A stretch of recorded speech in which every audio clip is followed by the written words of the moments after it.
Katie and I, we've been together now for 44 years and teach relationship workshops as well as write books and teach about things like the big leap and individual transformation. But one of the things that's most important in any conversation, I've never liked small talk, and it actually led to one of the big moments of my life. It's the subject of a book I wrote some years ago called 5 Wishes. I was at a party and I'd wandered off into the library of the house. I went into the library, a beautiful library, and I was looking at books, and a gentleman came in who was at the time about 60 years of age, shaven head. He said, "I almost died 6 months ago, and it was the best thing that ever happened to me." And I said, "Wow, tell me about that." And he said when he thought he was on his deathbed, he asked himself this question: had my life been a complete success? Hey guys, on the show today, Elevated Conversations, we bring Gay Hendricks on, and he talks all things relationships, how he's managed to be in a relationship for 44 years with his beautiful wife, Katie. He's shared counseling sessions for over 5,000 couples from all around the world. This is a really good conversation, very deep, going into life reviews and all sorts of topics. So you want to enjoy this beautiful conversation with Gay Hendricks.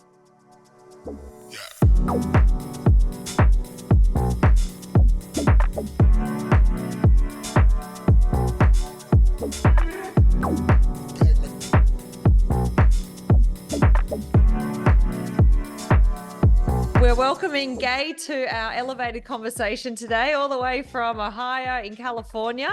And we were just chatting before about the energy of LA and that you're in a beautiful part of the world where you are. So welcome to the show, Gay.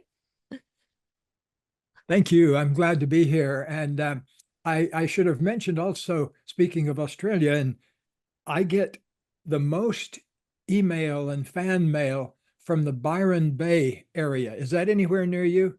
Yes, it's 3 hours away in the car drive. So it's a beautiful part of the world, beautiful, beautiful souls there, and a lot of awakening and holistic community. I hope to visit there one of these days. Beautiful. Yeah, it's a beautiful part of the world. You'll absolutely love it. You know, Gay, I wanted to start off talking to you today about people who are sometimes on their deathbed, and when they get asked about their life, often people have regrets, and they wish they had have done things differently. And I know that you're very much a proponent of being more conscious and being more and appreciating the now moment. And there is that beautiful saying about how sometimes people die with their best music still inside of them. Could you talk a little, starting off today, about how we could all learn to just appreciate a beautiful conversation like this, appreciate being alive. We were joking about appreciating where we live, the things around us, and conscious living, because I know you talk a lot about learning to be more conscious.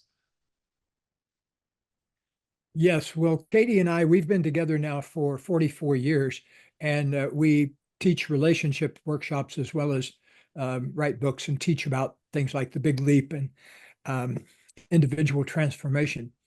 But one of the things that's most important in any conversation, I've never liked small talk, and it actually led to one of the big moments of my life. It's the subject of a book I wrote some years ago called 5 Wishes. And here's a question to ask yourself right now, even though you're not on your deathbed, but project yourself 20 or 40 years to whenever you think you might pass out of this earthly existence, and ask yourself, looking back on my life, was it a complete success? And if you said yes, what would you be referring to? And I got asked that question one time kind of by surprise. I was at a party and I'd wandered off into the library of the house, and there was kind of the roar of the party going on, and Katie was out there. She's much more of a party person than I am. And so I went into the library, a beautiful library, and I was looking at books, and a gentleman came in who was at the time about 60 years of age, shaven head. I was about 34 or 35 at the time. So he was an elder to me at the time. And we made a comment. He said something like, "You don't like small talk either, do you? Or you don't like parties either, do you?" And we both agreed that we didn't like small talk. So we said, "How about a little big talk if we're going to be here?" And so he said, "Okay, I'll start off." He said, "I almost died 6 months ago, and it was the best thing that ever happened to me." And I said, "Wow, tell me about that." And he said, when he thought he was on his deathbed, he asked himself this question: had my life been a complete success? And he realized that there were these several things that he had not done that he wished he'd done by the end of his life. Fortunately, he recovered from the disease and whatever it was, I don't even remember at the time, but he said, no matter how old you are, ask yourself that question. And so he asked me there, and he said, standing in the library, he said, if you were at the end of your life and your life would be a success, and your life was a success, what would be the number one thing you'd be referring to that made it a success? And immediately the answer came to me, but it was something I'd not ever manifested or created. I realized that for my life to be a complete success, I wanted to have a lasting love relationship with a woman with whom I could grow and change over the years. Because I'd done I had a PhD from Stanford in counseling psychology and written books and everything. But what's the use of having a PhD from Stanford if you can't learn to get along with one person? And so I made that my number one priority. And it so happened that Katie was there at the party with me, but we were in a new relationship. We didn't know each other very well. But out of that conversation, I realized that one of the reasons the relationship wasn't going the way I thought it should go is I had never made a commitment to it or a commitment to her.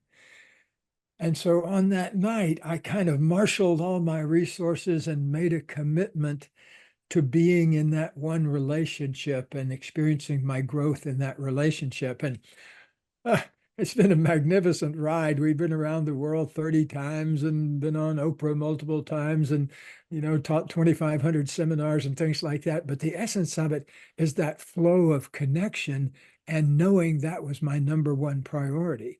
I had other things that I filled in later, but that was the main thing I really started to focus on. I love it. That is so beautiful. Thank you so much for sharing that. It's just like really put me into a state of thinking about mine, and I'm sure all the listeners right now are also reflecting back into making their life success and what that would look like and feel like, So it's really rich, deep conversation. I love that, and we are very much deep talking people as well, and we are together. We are a married couple. We've been together 14 years now, and we survived the I'm sorry, awakening. how many years? 14 years. 14. Okay. Yeah. And we survived our awakening journey where there was fireworks and triggers and all the rest of it going on. And Yes. so it's really nice to hear that you survived your long relationship as well, because it's very common to not in this day and age. It sure is, because the average length of marriage or a relationship, a committed relationship now, is less than 5 years. So, we've been together 44 years. So we've had, 8 marriages during that time. But here's the thing. In one of our books, Conscious Loving, we talk about 5 stages of relationship. The first stage is the romance stage where, wow, every little thing she does is magic and he's perfect. And look at him. He's the most gorgeous human being I've ever seen. I love that stage. That's a great stage. Let's rewind and go to that stage. I like that. Yes. Well, that's what but there's only one way to get back to that stage after you leave it. And I'll tell you what the magic is. But the second stage, Katie and I call the inevitable, because one day, whether it's 6 weeks into it or 6 months into it or 6 years, most people don't make it 6 months in the romance stage. Our smallest amount of time a couple has reported to us was 6 minutes, that they actually were married for 6 minutes before they had a blowout argument in the car after the wedding on the way to reception. And, by the time they got to the reception, they both decided they'd made a very bad mistake. Oh my And goodness. that's the inevitable stage in its extreme. Fortunately, though, they got some good advice. The next stage, well, everybody has to face that they're kind of lost in some kind of a pattern, and a lot of times the pattern is about criticism. Criticism is probably the number one thing that people do wrong in relationships that leads to the breakup later. Because when they interview people exiting a long-term relationship, one of the things they always say is, I just couldn't stand the criticism anymore. Like walking into the house was like walking into a storm every night. And so that atmosphere of criticism and defending against criticism is a very big deal. I see smiles on your faces. Do you recognize that one? So wise. Yeah, I love it. I love it. Keep going. Yes. So criticism's a big one. The second one is, in every relationship, there are two people, each 100%. And you have to remember that you are 100% and your partner is 100%.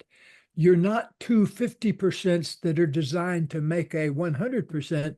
You come in with two twin sets of needs. One set of needs is for union, and the other set of needs is for individuation. But almost nobody realizes that. If you look on TV, a happy couple is one that spends 28 hours a day together and are always walking on the beach and sipping cocktails and eating romantic dinners and everything. But the individuation part of a relationship is just as important. And that can take a number of different forms. For me, I'm a writer. So for me, going in a room and writing for an hour just by myself is a wonderful thing. It's just as good as sex, drugs, and rock and roll. I enjoy writing that much. And so for Katie, though, her way of individuating might be to go into the living room and turn on music and dance, because she used to be a movement therapist before she became a psychologist and married me. She was a professional movement therapist.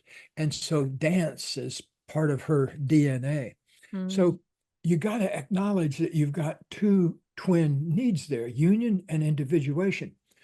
What happens in the third phase? I mentioned the second phase is the inevitable. The only way out of that phase of negativity is, at some point, somebody has to take responsibility for whatever is going on. And usually one person wakes up beforehand. All relationship arguments, all couples arguments, are a race to occupy the victim position. One person says, hey, when you do X, Y, and Z, you're making me miserable. And the other person doesn't say, oh, thank you for that feedback. Often they say, wait a minute. What are you complaining about? I'm the one who's the victim here. If you didn't do X, Y, and Z, I'd be a lot happier. And literally that jockeying for the victim position can go on for decades. We had a couple in here once from another country, and they'd been married 29 years, and they basically had the same argument for 29 years, week after week after week. And it was not about criticism. It was about the second big thing in relationship, which is control, the C word, which is, who's the boss in this relationship? Who gets the ultimate call? If you work that out, you're on your way to stage 4, which is beginning to co-create together, beginning to get out of that codependency and look at each other as allies rather than enemies. And like in the Big Leap, I talk about discovering your genius zone. Well, what happens beautifully enough in relationships is that when both people uncover and reveal their genius zones, magic happens, because if you have two people that are operating, doing what they love to do and doing what makes a big contribution to the world around them, why, that's life at its best. It doesn't get any better than that. Mm, Mm. I love it. So the genius code zone, let us explore what that is for each individual and how that can be compatible to co-create in stage, what was that, stage 4, was it, Gay? Yes. Yeah. And then stage 5 is higher and higher levels of grooving together and creating your genius. But here's the big question to ask yourself to start uncovering your genius. What do I most love to do? Like, I would guess that you two have discovered that you love to do this thing that we're doing right now. Yes. You're not sitting there thinking, gosh, I wish this would be over so I could go get a Foster's Lager or whatever they're drinking down there these days. Well, we are Australian, and it is Friday here. Well, get yourself a Foster However, Lager and a big veg sandwich and just be Australian. we love talking deep and learning about this path of awakening and ascension, and we like doing it together. Of course, there are other little things that we love to do, but yeah, I think creation is a big part of what we love to do. Creating, and creating. Yes. Well, the kind of relationship that we call conscious loving is one in which you foster each other's creativity. You encourage each other's creativity. You make space for it. You're interested in it. I had the funniest thing happen one time. Katie and I were on a talk show, a television talk show, and had a very suave host. And Katie and I were talking about our relationship material, and we were talking about conscious loving. But the guy, after the show was over, the guy came up and he kind of whispered in my ear, the host, he said, I noticed that when your wife is speaking, you have a way of looking at her like you're really interested. And he said, how do you learn that? And I said, well, I kind of leaned over in his ear and I said, well, here's the secret. I'm actually interested in what she has to say. And I remember the look on his face was, oh my God, like I'd revealed the secrets of the Rosetta Stone to him or something like that.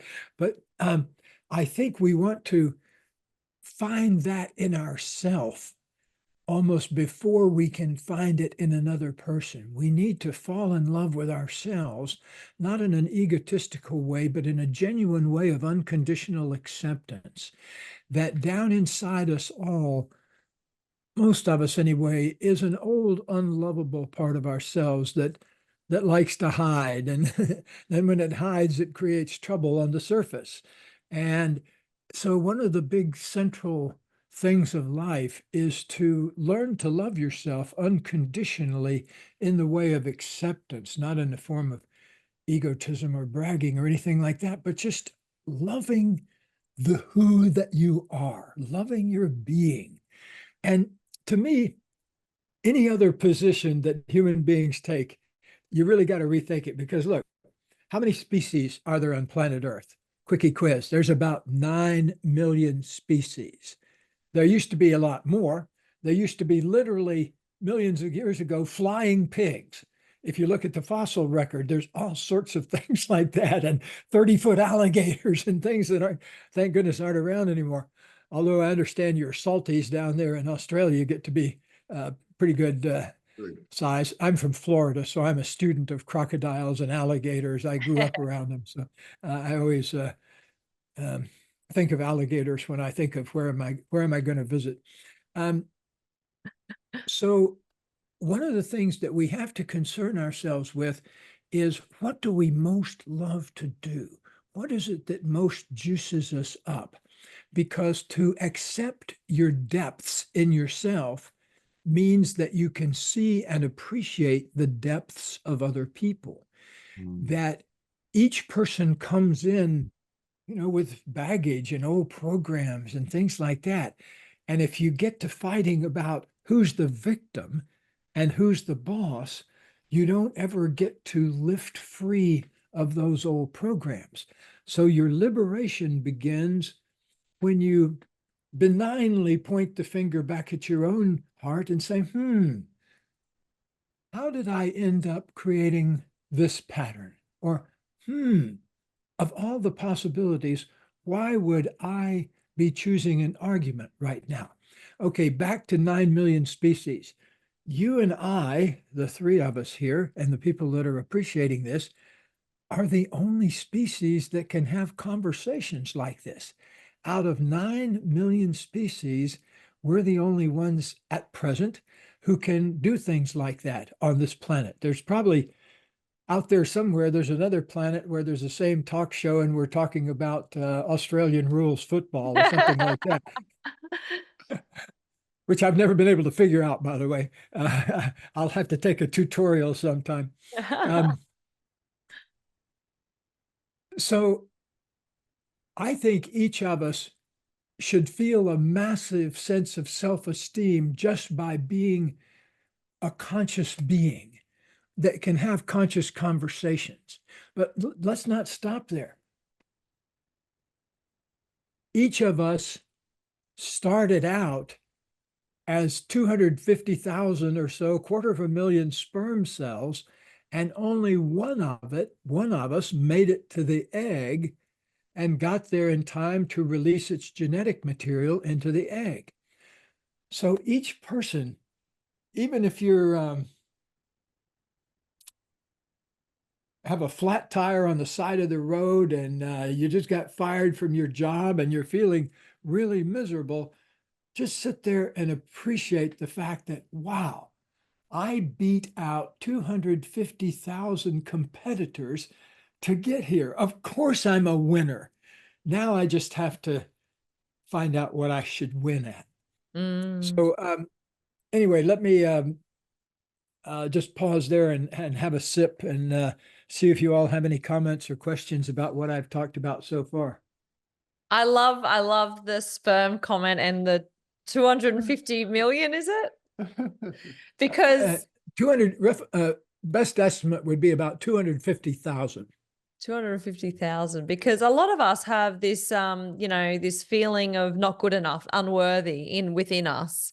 And so when you say that and put that into perspective of how special we truly are, we can really ground that frequency in of victory within our soul and ourself, and love that about our winning capabilities. Like, we are all winners, but we doubt ourselves so much in life, right? Yeah, I say it's like we're all born as Learjets, but we use the jet to plow potatoes with, year after year. We're going up and it'll do a good job of it. A Learjet will probably plow a potato field in about 10 seconds, but it's not being used for its genius. To me, genius has two factors.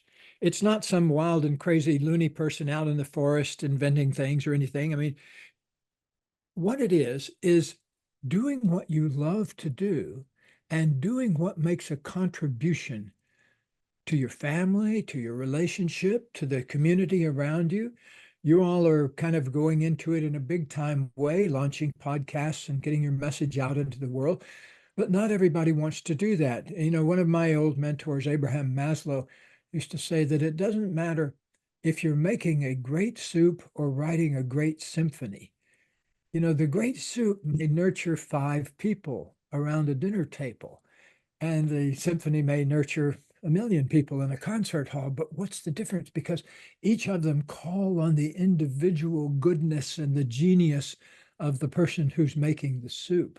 My wife, in addition to writing a dozen books and doing all the things she does, happens to be a fabulous chef. And I just love to sit in the kitchen and just watch her make a soup, because it really is like somebody conducting a symphony. Little tiny sniffs, little tiny taste, addition of something that you just do with your fingertips, a grain or two of something, until she gets it the way she likes it. And then there's a way she smiles when she gets it just right. Then she's ready to have somebody else come over and test it. It's so beautiful how you really are in the now moment and present with watching Source and seeing Source, almost like Source is seeing all of us playing out as individuals in different flavors and tastes and soul authentic essence.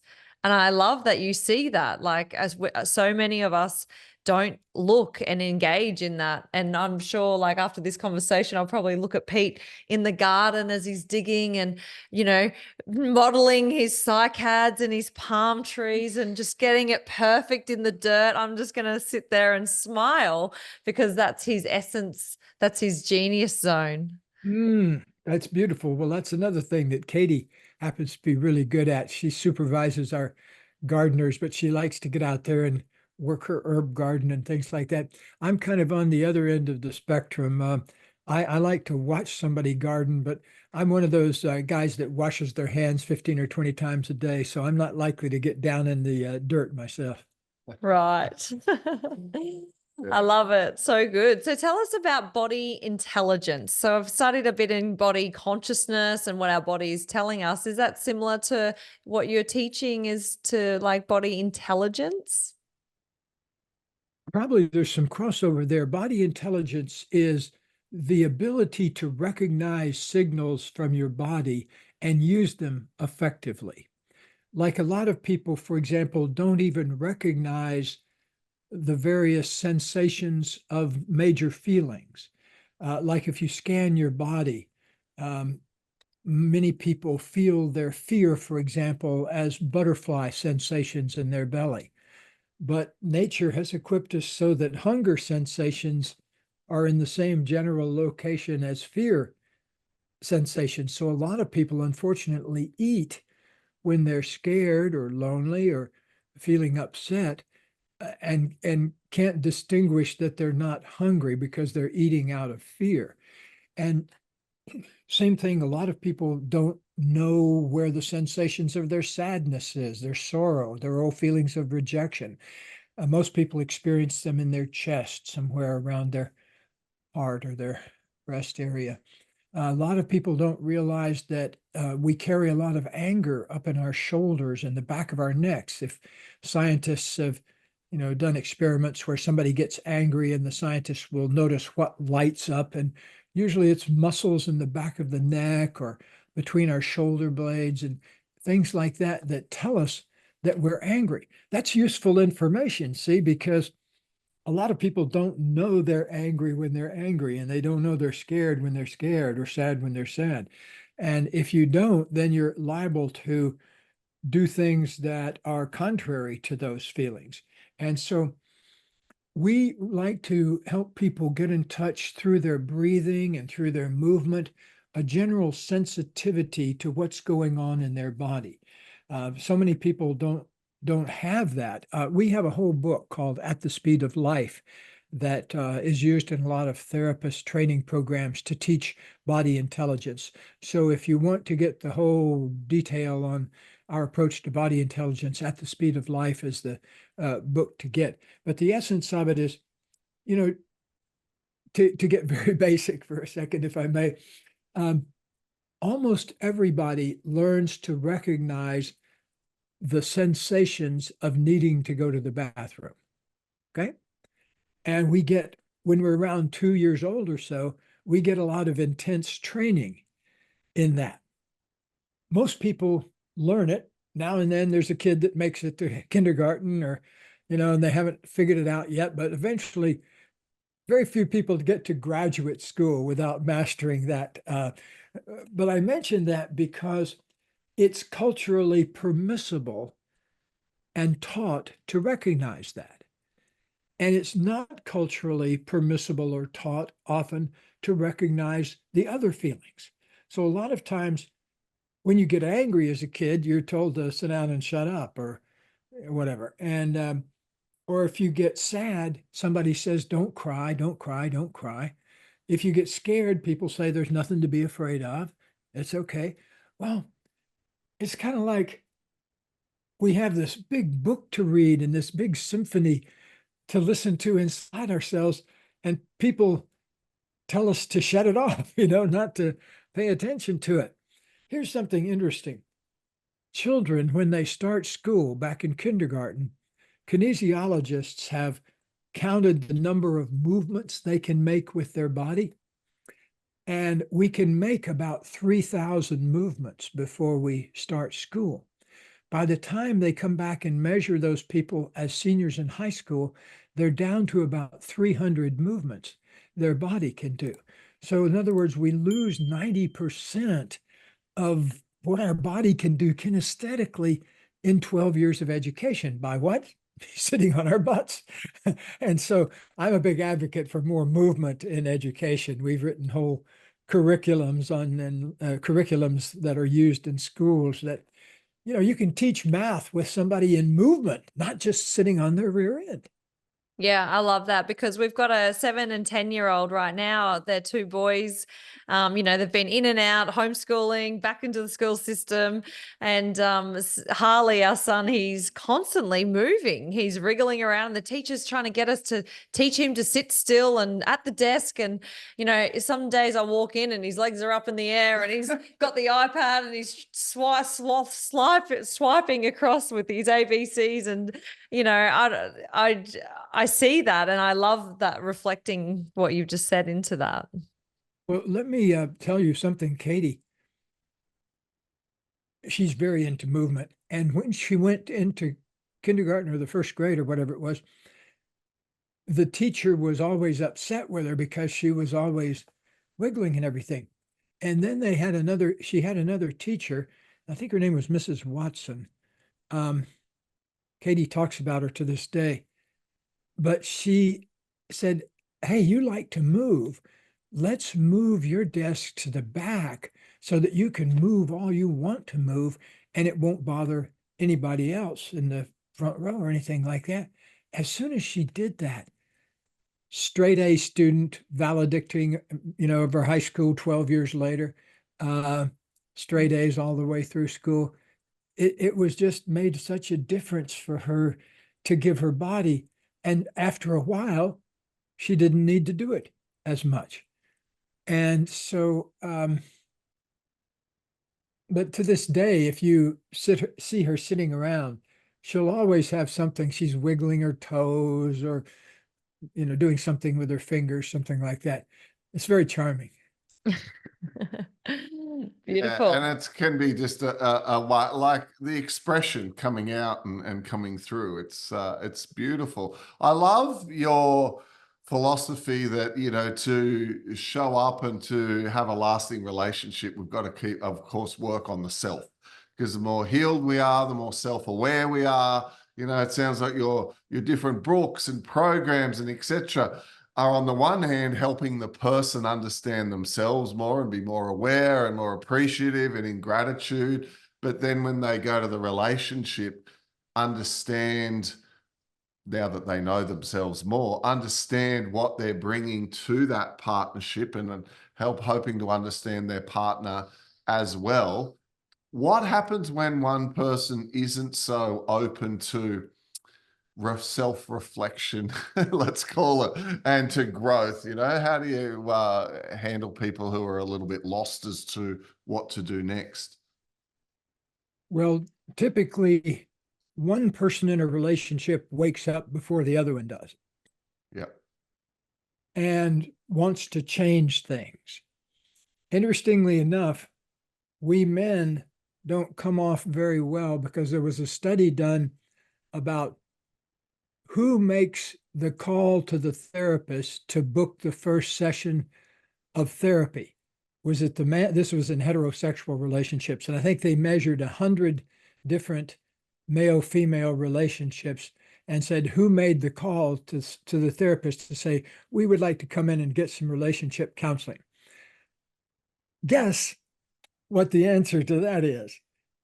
96% of the time, 96 out of 100, it was the woman who made the call.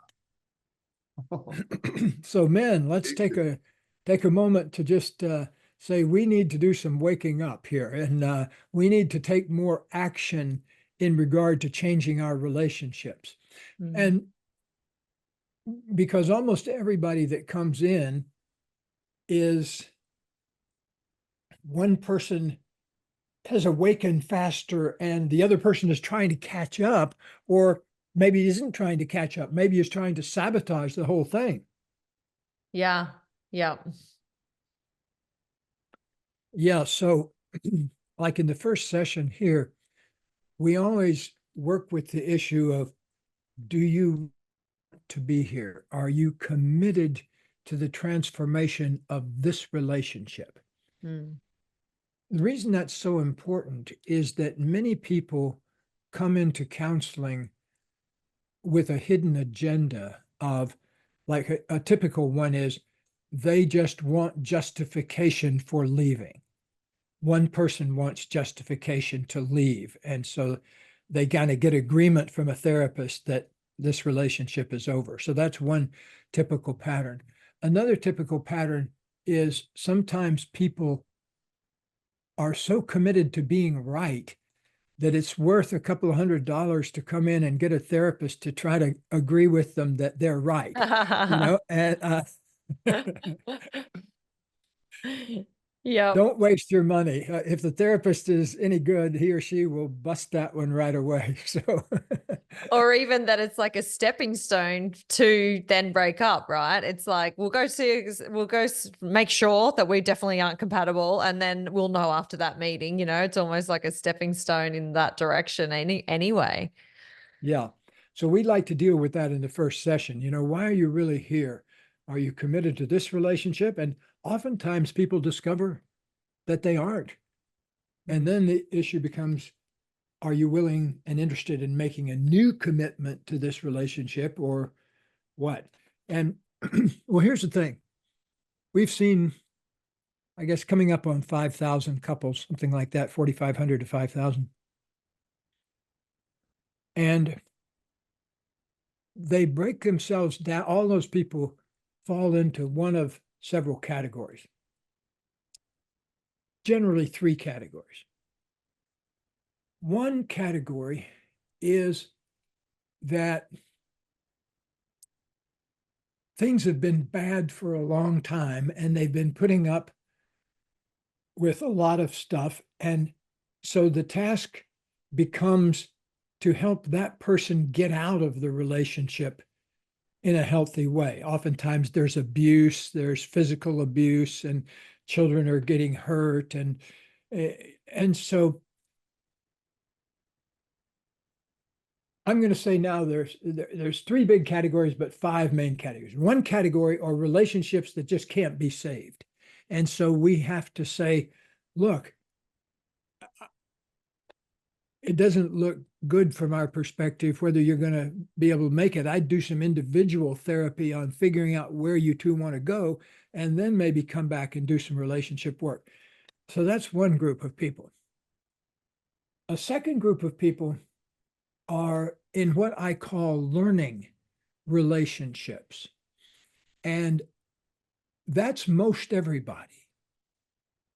They get into relationships and they understand that I've got some stuff to learn in order to function well here.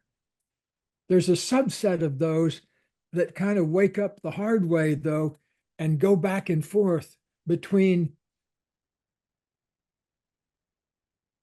wanting to wake up and wanting to go back to sleep, going back to the way the things used to be. And you can understand that because if a person has been together for a long time, there's a set of habits built up there. So we must have compassion for folks, even though they've been putting up with something really negative and painful for a long time, simply because they don't know another way. So there's another group, though, that takes on the challenge of waking up, and both people get excited about it. So it's no longer one person trying to drag the other up. It's both people saying, okay, let's make this relationship about growth. Even though we may be at different stages, I'll support you, you support me. Okay. Then that leads to that exalted 5th stage, which is basically, we call it celebratory relationships, where it's mostly about enjoying being here, taking care of things, looking after your property, enjoying family, dancing with your beloved of 50 years. Katie and I like nothing better than to go out for an evening and dancing. And even so, we like it so much that our nonprofit foundation um, funds the local dance dance that goes on here in our community. And so we know we can go out dancing anytime we want because our foundation sponsors it. How beautiful is that? So good. I love all of those aspects. I think for you and I, we're at helping each other get along in the ascension journey and the awakening journey. So So it's a you really feel like allies?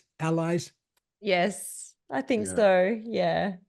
I think we could do a little bit deeper into supporting each other's passions, you know, and identifying ourselves as separate, like separate beings and following our own individual passions. But I think we're really much on the journey together, aren't we? It's the Pete and Roxy show, basically. The And we've Pete had and Roxy show. I like it. yeah. I can see great things ahead for the Pete and Roxy show. Thank you. Yeah, we're having a lot of fun doing this together. It's been very challenging, like every relationship, and having its goods and its darker moments, of course. But we're enjoying it. You know, it's been a lovely journey, and listening to you and your journey, it's really beautiful. So thank you so much for sharing all about yours and Katie's relationship. It's very remarkable, all of the work that you're doing. What I would like to do is for people who are wanting to be better, Hmm. get you to talk about your new book, which is like a program that can guide people through day by day, right? How they can start to create change, Gay. I think it's a great idea because often people are inspired and they go, wow, what do I do next? Let's talk about that. Yes, well, The Big Leap, the original book, The Big Leap, came out around 2009 or 2010. And right away, I started getting email and letters from people asking, does it come in a kind of a daily workbook, like day 1, day 2, day 3? And it only took me 13 years to write it. But, here it is. It's called Your Big Leap Year. And it's 366 days. You don't have to start it on January 1st. You can start it anytime. It's 366 in case of a leap year. So this happens to be one. So we have a leap year here. So Your Big Leap Year just came out a couple of months ago. And that's I'm having a lot of fun going around talking about that because, you know, it's like a friend of mine lost 30 pounds and really reinvented his body. He hated to go to the gym, but he was 30 pounds overweight after being a corporate executive for 30 years. And so eating the good life. And so but he hated to go to the gym and work out in the gym and everything, but he made a deal with himself. The first week, I'm going to do 1 chin up a day. I'm going to go to the gym and do 1 chin up because I know I can pull myself up and hang.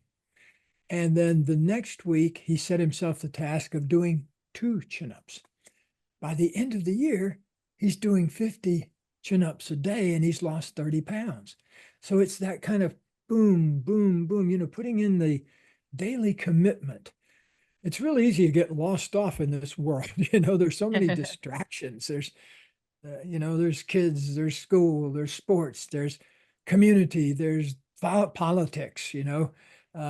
Lucky you guys live in a relatively sane place like Australia instead of the United States right now. You know, we're going through group insanity up here. And, The but circus maybe if is I in knew town. Australia better, I wouldn't say that, but it seems like a serene place compared to where we live politically. Yes, definitely. Yeah, Beautiful. we've got our own things going on here, though. You know, Oh, yeah. there's things going on. But you know, look, what really wanted to say, you know, thank you so much for all the work that you do with people. You know, all those years of writing books and going on seminar speaking circuits, you know, like, and even individually, 5,000 couples, you know, 10,000 people that you have helped, you know, navigate their relationship at whatever stage it is at, but helping them, I'm sure, come out the other side having learnt and healed and realizing to grow and go within themselves to be better. Like, thank you for your contribution to the collective consciousness of the planet and helping to lift everyone, because, you know, I feel like when you do your life review, you're probably going to feel like your life is a success. And I think that what a lovely way to be able to look at it. I'm going to reflect on that you've shared with us today. And Gay, I've really enjoyed, you know, meeting you and picking up on the energy that you just exude, so much beautiful authenticity, and just, we really enjoyed the conversation with you today. Thank you. Well, thank you very much, and good luck with the Pete and Roxy show, and I'm sure our paths will cross again someday. Thanks, Gay.